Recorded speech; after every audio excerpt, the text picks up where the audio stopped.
Welcome back to the Inside Track on Real Estate with the Decker team. And I'm Ken Decker. And I'm Yetta Decker. And today we're going to talk about construction types. For you that are technical or like to know how buildings are built and actually remain standing for years and years and years, you're going to love this show. And so we're going to talk about building construction. We might as well start with the foundation because the foundation in a building is the most important thing. I heard a story once where there was a building that had some cracking. It was shifting, and there were cracks happening up on the 16th and 17th and 18th floor. And they called in the engineers and said, come and look at the problem. Well, the superintendent brought them there, and when they got to the entrance, the engineer said, okay, where's the basement? How do I get to the basement? And the superintendent said, well, no, the cracking's on the 16th, 17th, and 18th floor. And the engineer goes, I realize that, but the problem is going to be in the basement with the foundation. And when he got down there, they found out that they had done some work to improve the parking and had removed something that should never have been removed, and that was causing the shift in the building and the cracks on the upper floors. And in fact, years and years ago, before we bought our first home, we almost bought a property, and it had a stone foundation, which is not uncommon for century homes or 150-year-old homes. Many of them had a rubble or stone foundation that was packed with cement or mortar between, or even sand between the stones, and natural stones from the fields is what was often used there. And in fact, in this particular case, we didn't notice in the basement, but the trusses had issues upstairs, and in fact, it turned out it was from a foundation issue in the stone foundation. Now, stone foundations are typically very good. Yeah, they are. Because they're very wide. Yeah, they're very thick. Often they can even be 3 feet. 6 feet sometimes. Yeah. Yeah, I've seen really, really thick stone foundations so that you've got a very wide base. They're dug down. Now, one thing with a stone foundation is don't expect your basement to be dry. No, they're going to be quite porous and damp and even wet. You'll often have a little stream running through your basement, and they'll often have a dirt floor, or at least that's what they had when they were built. Sometimes over time, people have poured a little bit of concrete in there, or maybe they've added some drainage, some gravel and some sand, or even plastic on top of that just to alleviate some of that water. But they are generally quite, I'd say more than damp, they're wet. Yeah, and they're designed to breathe.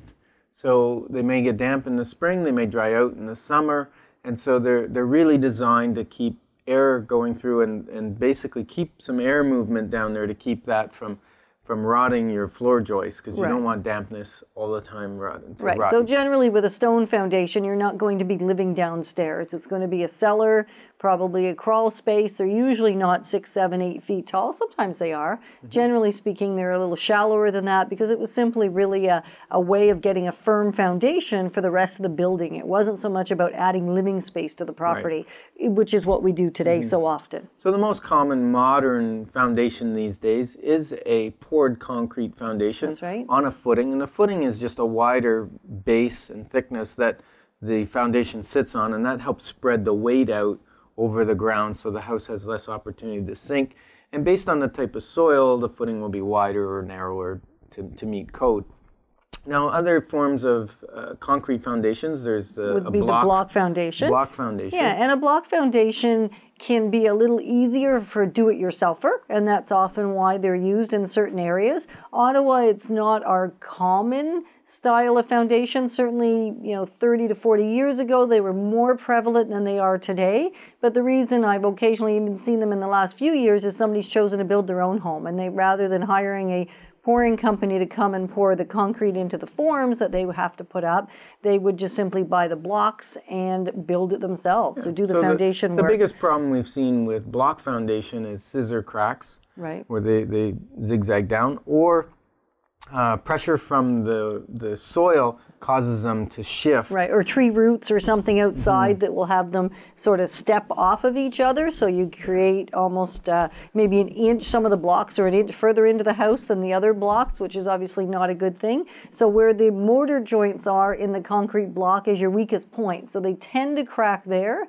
If they crack or separate through the actual block, then I'd say you've got some pretty significant problems because the mortar is not breaking, the actual block is, and it's much stronger than the mortar. Yeah. And so generally they're a little more damp or porous than potentially a poured concrete, just because the whole thing is concrete and it's just a little more solid than the mortar on a poured concrete block foundation. Now, I have seen block foundation where they actually put a rebar down the hole, Right. the holes in the block all the way down, and then pour concrete all the way down in through that hole, so you have a solid rod coming up, and that will really reinforce your Right. block foundation, makes it much That's superior. that's not that common. No, but that would be the best way to use a block foundation. If you're going to use block. Yes. Now, poured concrete will still crack. Yes. Typically, if the crack is small in size and hasn't stepped from exterior pressure, then I would suggest it's a very simple fix.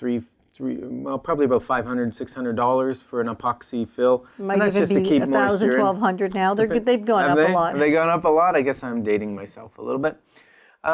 Now, preserved wood. We run into a preserved wood foundation from time to time. Yeah. They weren't as popular here. Came out in, I guess, about the 70s. It's a very dry foundation, but requires extra work on the backfill and the base to keep moisture away, because a wood foundation is designed not to protect from moisture coming in. It's designed to be in a dry environment. They're very warm, very dry, and they can last just as long as a concrete Or foundation. even longer. And in if they're some done climates, properly. in BC, we see a lot of preserved wood foundations. So in the Ottawa area, where they're not as common, they can be a little more challenging to sell. I've sold many of them in my career in real estate, and they've always been saleable. It's great to do some research online to find the merits of the preserved wood foundation and just get comfortable with them. I think any foundation that's not common in a particular area are just things that people are unfamiliar with and therefore uncomfortable with often. So just do some research. Typically a home that has a preserved wood foundation versus a concrete foundation, poured concrete, in this area will probably sell for slightly less. So you can potentially get a pretty good deal on a home because they are dry, they're warm. If it's been done right, it's actually nicer environment than a poured concrete because they're a little damper and a little cooler. Yeah. And now what's really gaining popularity, especially in the custom build where a homeowner's building a home for themselves, they're going to be there 30, 40 years, they want to have the best quality and the best heat efficiency. Right. Is That would be the ICF, Yes. right. And ICF is basically Lego. Right. It's like foam blocks. Styrofoam blocks, that you just simply put on top of each other, and then you pour the concrete through the center of the foam blocks. So you're kind of getting the best of both worlds. Yes. Now, Getting insulation twice, you're getting dryness, and that's where you get a fair bit of heat efficiency and better energy conservation. Yes, and good sound dampening. They're very quiet homes. And what they're doing now in some of the multifamily homes, like townhomes and things like that, is they'll use that for the center dividing wall because they have to go right up to the attic anyways, and it gives them good sound dampening and gives them that fire rating, a higher fire rating than wood. So with an ICF, you could either use it just for the foundation, or you could use it for the actual construction of the house as well. Yes, right you up can use to it support the... for half or for all of it. Yeah, right up to the very top, and it could support the trusses or rafters, depending on which you're building with. Yeah, so that's great. Now, so we got the foundation done. Yep.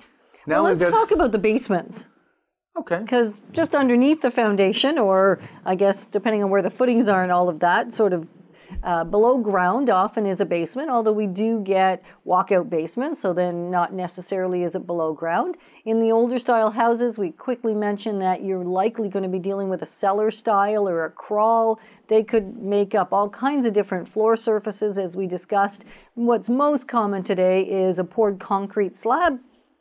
Basically, think of it as a big concrete biscuit that gets poured in onto the floor with the gravel below and drainage and your drainage tile and everything around the perimeter and underneath your floor first has been installed there, and then the concrete is poured on top after the foundation walls and after the, of course, after the footings. In typical construction, the slab is not structural. Right. Now, you can do a slab that's structural that becomes your foundation, like for a garage, for instance, you might do a slab.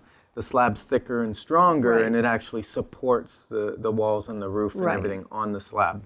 So if you're doing a slab foundation for a house, which is not that common in our area, but certainly in different climates, they do pretty much all slab foundations. In So Florida and places like that. exactly, and so in that case, your slab, in fact, is structural. Just not commonly here. So you want to look at that if you're purchasing a home that in fact is on slab. Just be aware that you need a building inspector that understands that and comprehends the contrast between a slab that's part of the structure and a slab that's simply cosmetic. So let's divide construction types into two age groups. Let's say modern construction and past construction, because if people are interested in a very old home, a farm home, or a log home, a triple brick home. Yeah, all these sort of things. Now, triple brick, you mentioned that, it was designed that you had 3 layers of brick. Because today's construction, your brick is just a veneer, it's a facade, it's just for looks. It's not holding up your house. It's a finish. It's a finish, yeah. Right. Yeah, what's holding up your house is the frame construction. Or the metal construction, or one of the other. Or ICF, and the stone or brick on the outside is just for looks. Exactly. Yeah, and to protect weather and that sort of stuff from getting in. But in the old days, we might put 3 layers of brick, and 2 of the layers or 3 of the layers are actually holding up the trusses. Right. So they're structural. Or maybe it was a block, went all the way from the footing, blocks all the way to like a Boyd to the block? top. Like a Boyd block. Now, Boyd block is kind of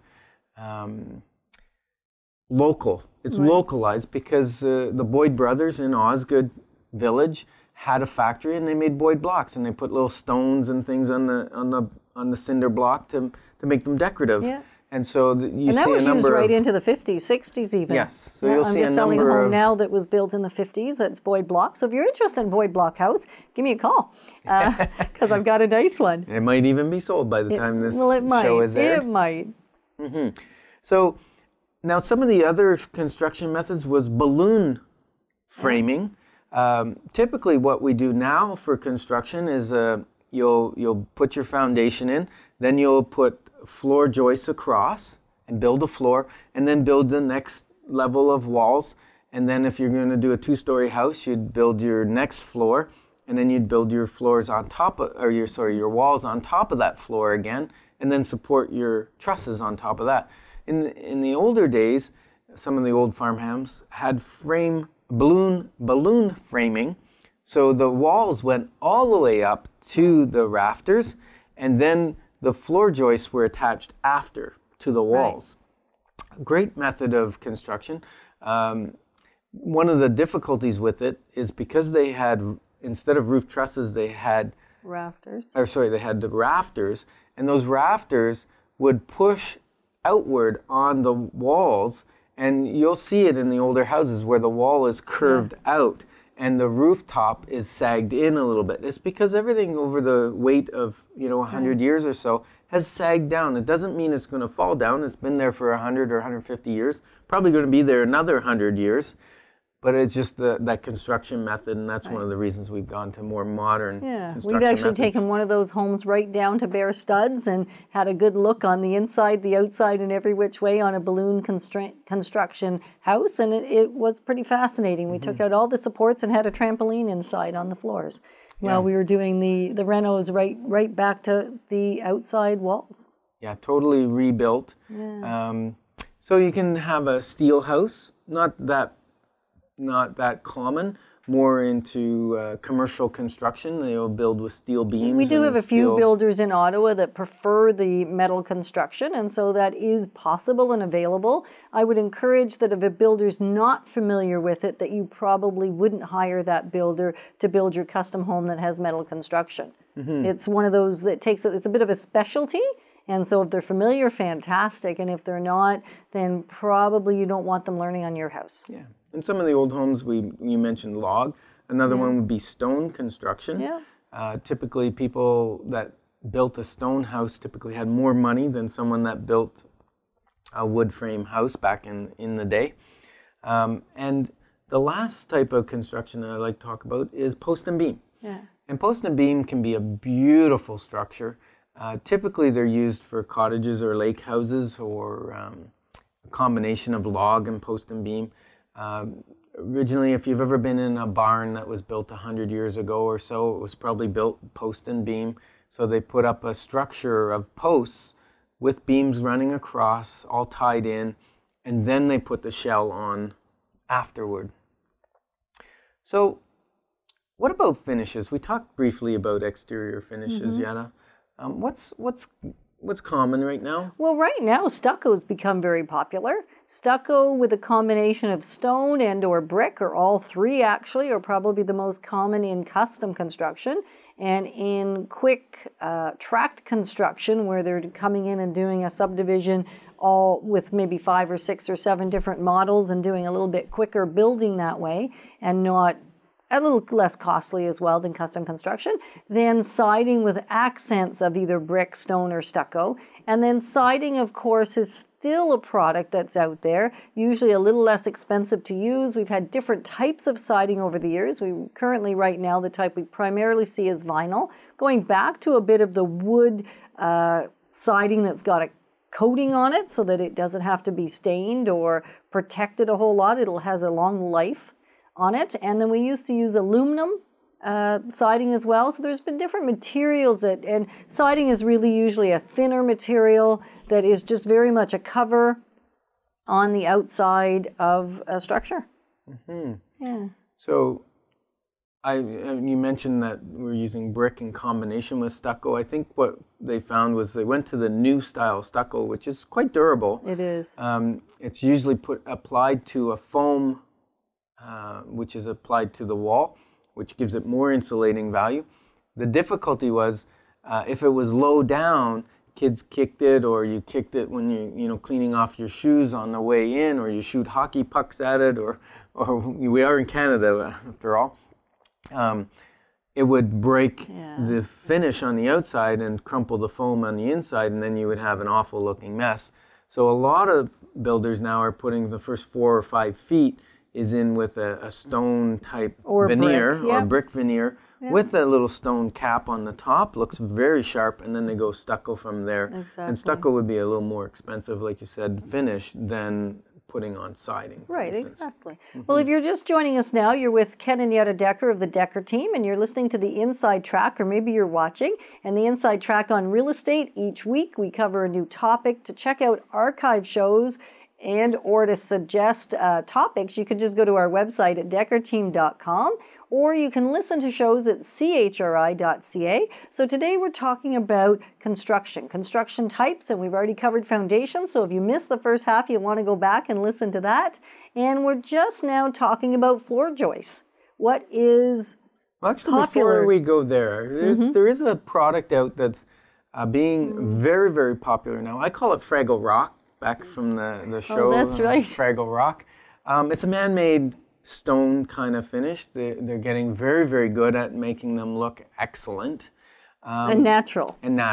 Yeah. And typically most stone or brick required a foundation that was a little bit wider, so your wall would be built, and then there would be a 2 or 3 or 4 inch overhang of foundation that you would then lay your brick or your stone on, and it would support the weight of that. These new products are quite light, and they actually glue them on with cement onto your house. Some of them are stackable. They're called stack rock or river rock, that kind of thing. Some you don't put any material between the spaces, the grooves. You just stack them very tight. Other ones you can put space and you put mortar in between. You can color the mortar, and you can make it look like it's a fieldstone house or all kinds. The selection is unlimited, colors, shapes, sizes, and you can really customize a home with this new products that they have. So they're very exciting. Yeah. And you'll see more and more of that coming, especially in custom homes. Right, and they're less weight, so they're not as difficult to work with once somebody has mastered the skill of working with them. And they're also readily available because they're man-made, whereas with the natural stone, obviously there's not that much. Well, there's still lots of it in our country, but certainly it's more expensive to transport it, to cut it right, and all of that sort of stuff. So now you might also run into almost looked like a shingle. It was a hard finish. They overlapped, and be careful with that stuff. Some of it contains asbestos, So if you're going to remove, it's fine if it's sitting there undisturbed, but if you're going to start tearing it off or changing it, putting something else on, highly recommend you wear a respirator mask so that you're not getting any of those fine particles in your lungs, because that's what asbestos does. Is the little they're very sharp and they cause irritation in the lungs, and your lungs can't expel them once they're in there. So make sure you wear a little respirator mask to protect and yourself. if in doubt as to what kind of finish you're looking at, ask us. We'll let you know for sure what you're looking or at. even in the get a house. professional in to building inspector. determine whether there's actually asbestos in a product. Right, which would be by having it tested. Absolutely. Okay, so now we'll go to floor joists. Okay. You know, it's so excited about talking about. In the past, floor joists were beams. They were just beams that were, they'd take an axe or whatever, they'd shave the top off of them so it'd be roughly flat, and then they put floorboards across that. That was quite a number of years back. Yeah. More modern floor joists were saw-milled wood joists that could be any size. Most common is 2x10, 2x8, depending on the span. So they would get thicker wood for a longer span. But more recently, in the last several decades, engineered products came out. There's engineered floor joists. Yeah. They look like an I-beam. So they might have natural wood product on the top and the bottom surface, and then the center eye part could be made out of a natural wood or a plywood, or most recently they're using particle boarded, like a chipboard. Yeah. And they're very strong. And the more space you have in the I-beam between the top and the bottom surface, the longer span it can handle, the more pressure it will take. Now the beauty with the engineered beam is they're flatter, because every piece of wood has a natural curve.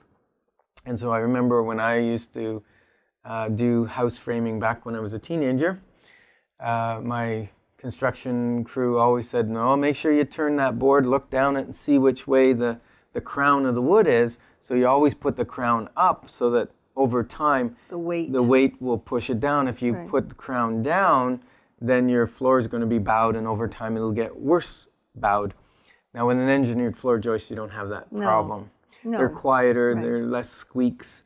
And now the neat thing with what they've done after the engineered floor joist, now they've gone to an open web. In quality or higher end construction, custom construction, you'll actually get something. I mean, they're more expensive, and they're usually thicker, deeper. And again, you can get a much longer span the taller they are, so to speak. But you can run all your piping and most of your utilities and stuff right through the open web. So they look more like a girder, and they go up and down. And like you said, you can put a pipe through them. They're wonderful that way. The span is longer. And the reason people love bigger spans now is the trend is to raise basements up so that they're not as short, especially in custom homes. So you generally won't see a 7.5 foot basement or 8 foot basement. They might have a 9 foot basement. And we have to put those nice pillars in to support the beams upstairs. You mean the metal posts? Yeah. They're not so pretty. We call them teleposts. Yeah. And now, as a fact, the code is calling for 2 teleposts side by side so that they could take more weight. Yeah. And so with the open web, you can actually go a further distance without having those poles. And especially as you go to a taller open web. Yes. So the deeper the web, the further you can go. I know in our house we have really deep ones because we wanted to go a very large span to create large open rooms with no teleposts in the middle of them. Right. So we have rooms that are 20 feet by 16 feet in the basement with no posts. Makes for great family rooms, pool table rooms. With big screen TVs now, you need a big room to get back from that 84-inch screen. Exactly. Yeah. All right. So now in terms of roof trusses, what are your options there? Or roofing, I guess, or the actual roof structure. We talked about rafters briefly, and now trusses. Yeah. Again, the most common is a truss. Roof trusses are engineered by an engineer to withhold our snow loads, and they are designed to take all of the weight of the roof and place it on the exterior walls. So the beauty with a roof truss is if you want open concept on the main floor, you don't have to have really any interior walls. Unless you're a 2-story, then you're going to have supporting walls to support the floor on the second floor. But on a bungalow, you can have very open concept because these trusses allow a wide span and transfer all the weight to the exterior walls, which is really great. Now, roof rafters were used, and I talked about when we had the farm homes with balloon framing. They push out a little bit on the walls. They're not quite as good that way. They typically had extra supports in. And the other thing you can do with a truss is you can create a vaulted ceiling. So they create a scissor truss. So really neat stuff. Now, rafters are common in post and beam and log homes because they want to see that thicker, bigger piece of wood that's exposed, and that's a rafter, and they'll have a vaulted ceiling, but it'll be open rafters, which is really a nice design. It can be beautiful as well. So trends, just briefly before we wrap up, we need to talk a little bit about trends today, and trends, as you said, are open spaces, more open concept. There was a time where that was the case back, 150 years ago. It was basically a one-room house with maybe divisions for the bedrooms, and now we're almost going back to that. Yeah, more open. The other thing is higher ceilings. Right. We're going back to higher ceilings. We're going to mostly 9 foot, some even 10. Yeah. Some houses, the old houses, had 12 foot to 10 foot height ceilings. Yeah. One of the problems with a high ceiling is your heating costs because your heat rises up into the ceiling. But 9 foot's becoming very common and gives you a really open luxury feel when you're in a home, especially if it's in the basement and the main floor. Right. It's less common to have them 9 feet on the second floor, but you could have that. Important to know that does increase the cost of construction because significantly. You're not quite 10% increase, but actually a little more than 10% increase in materials. Right. Time and labor doesn't really change whether you're putting on a 9 foot stud or an 8 foot stud or a 9 foot sheet of drywall or an 8 foot sheet of drywall. Drywall comes in 8, 9, 10, 12 foot lengths. So labor's staying the same. It's just got a little bit more material. Yeah. And then another trend, especially in custom construction, is the green construction, just going to something that's more energy sensitive and more aware that way. And there's all kinds of details that you'd want to investigate if you want to go into that. And again, working with a builder that is familiar with that and focused on that. You don't just want to throw that at a typical builder. I mean, R2000 was a standard back quite a few years ago. That's not so much the focus anymore. Now we're going more green buildings where there's less energy used and you're using less on the day-to-day. And less water. And less water. Yeah. Well, yeah. The LEED, less everything. The LEED designation has a few categories. You can be a LEED property, and there's a point system, and you gather points in different categories. Yeah. It's fairly complex. We aren't going to go through that today. But just know that there's LEED silver, there's LEED gold, and there's LEED platinum. And of course, the platinum is the highest level of environmentally friendly construction, both in materials, in continuing costs, and site preparation and site damage, like what it does to the environment around it. Even transportation, whether it's got transportation by bus and that sort of thing, or eco cars where you're sharing a car among a whole bunch of people as opposed to everyone owning a car. So things of that nature. Yeah. So it's been a lot of fun talking about construction. And we'd just like you to know that if it's about a house, we know about it. We do. And so if you'd like to get in contact with us to have us assist you to buy or sell a home or just need some information, we'd love to do that. You can call us at 613-860-4663. That's 613-860-4663. Or send in your questions to deckerteam@chri.ca. It's been a great listening with you and talking with you, and we look forward to seeing you on the next show. Bye for now. Thank you very much.